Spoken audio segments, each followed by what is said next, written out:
A very beautiful question. The question is, sir, I was reading Chanakya Niti.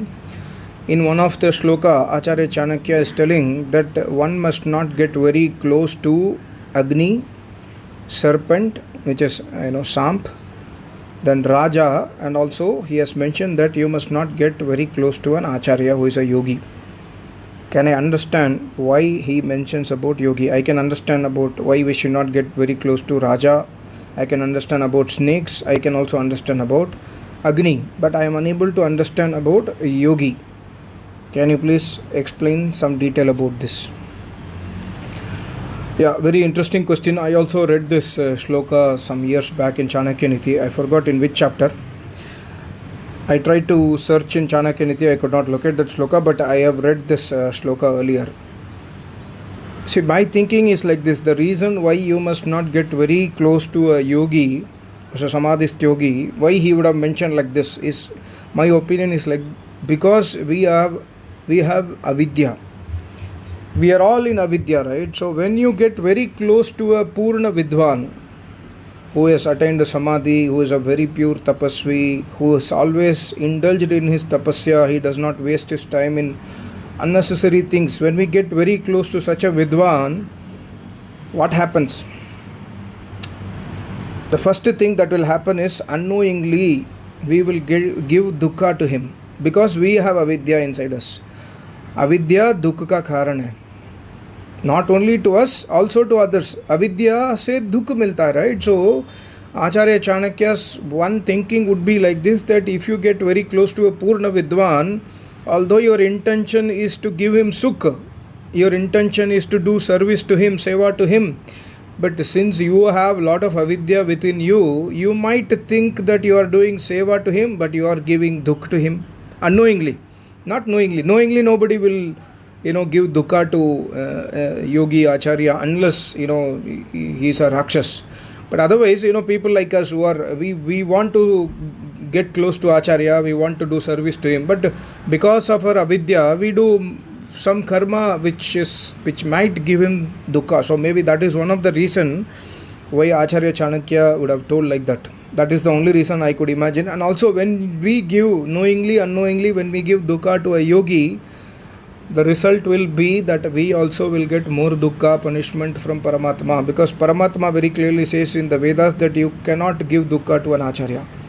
So when you get very close to a yogi, you must be very sure that you are doing your tapasya properly, you are doing your swadhyaya properly, and you are also improving your vidya. Vidya means Veda Adhyan. By understanding Vedas, Darshanas, Shastras, Upanishad, your vidya is increasing steadily. Thereby you are able to perfectly understand what a yogi needs at what point of time. Thereby you can increase, or you can give him sukh instead of dukh. So that is one of the reason I could think of. Other than that, I don't think there is any reason getting close to a yogi, yogacharya. One more question I got is, sir, suppose when we see somebody is doing any papa karma, for example, they are slaughtering an animal in front of my eyes, or they are doing some sinful deeds, is it okay to stop them? What does Vedas say about it? See, we must try to understand this question very clearly, that can you really in reality, like I'm living in a street, there are 2 or 3 meat shops near my street, and every week they cut, every day they cut animals right there, and weekly they cut goat also there. So am I in a position to go and stop them? Probably not, even though I think I pray to Paramatma that please save these animals, hey Paramatma. I pray to Paramatma, but I am not in physical position to go and stop them. Maybe if I have a power, like I am an administrator, I am a police inspector, I am a DSP, SP, probably I can try for sure in that, when I have an administrative power, and if they are doing something and I have the influence in that area, I can try.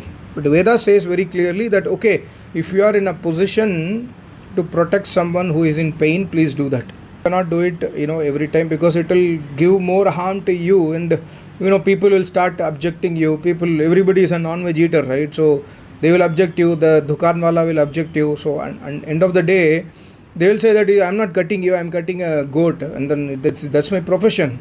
I'm cutting a bird. It's my profession. They will say like this, so you cannot stop it. And we don't have a rule in our country, and I don't think in any country for that matter in these days, that you cannot kill the animals.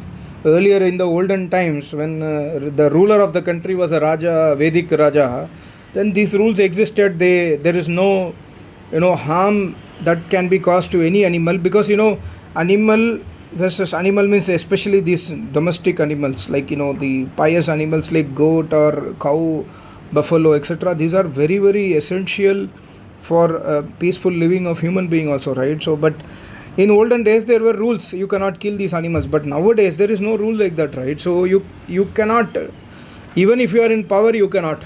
But yeah, but suppose you are walking on the road, somebody is torturing a woman, somebody is trying to kill or kill somebody. So then if you think that you can go interfere and then save that, protect that woman or men, yes, you should. Otherwise you can call the police immediately to stop it. But slaughtering animals, unfortunately it's not so easy. It's not, maybe you do not have that power also. I mean, physical power, I'm not speaking about mental power, physical power we might not have, so that's a problem. So, and also one more thing is, if somebody is doing any sinful act, does Vedas say to ask us to stop them? If that person is your relative and you know that person very well, and that person will listen to you, then it's okay. Otherwise you cannot, you can never stop anybody who is doing a sinful act, unless and otherwise you are in a power.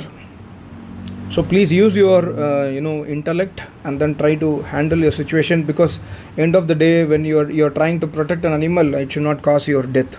So that we must try to take care. This is my opinion. Yeah. And how do you speak Ved mantra where you do not know anything knowledge about Sanskrit, and secondly are spelling the Ved mantra through Hindi? Yeah, so I read basics of Hindi when I was in 3rd standard. So I read the Pratmik, for the first stage of Hindi. So that time I gained the knowledge of Akshar. Then after I came in touch with my Acharya, then I started reading Ved mantra by Samhitas slowly. And then when my Acharya used to do every year 4 Vedas Yajna, so we used to record that and then try to practice at home by following the book. So that's how I'm able to read the Veda mantras.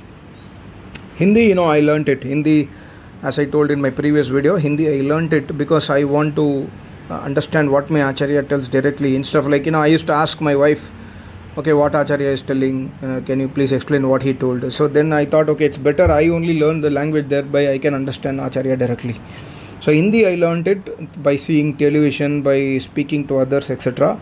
Sanskrit I don't know Sanskrit. I cannot, I am not having any expertise. I can read a sutra and explain to you the meaning of the sutra in Hindi or English or Tamil. But when you learn Sanskrit along with the Vedic scholar, then again the meaning you try to revise, you will be able to understand basics. I have not read Ashtadhyaya, I have not read Nirukta, etc. So I do not know Sanskrit at all, the Vedic Sanskrit. But some knowledge based on the listening from Acharya I have gained. That's it. Yeah, thank you so much. Namaste. Om.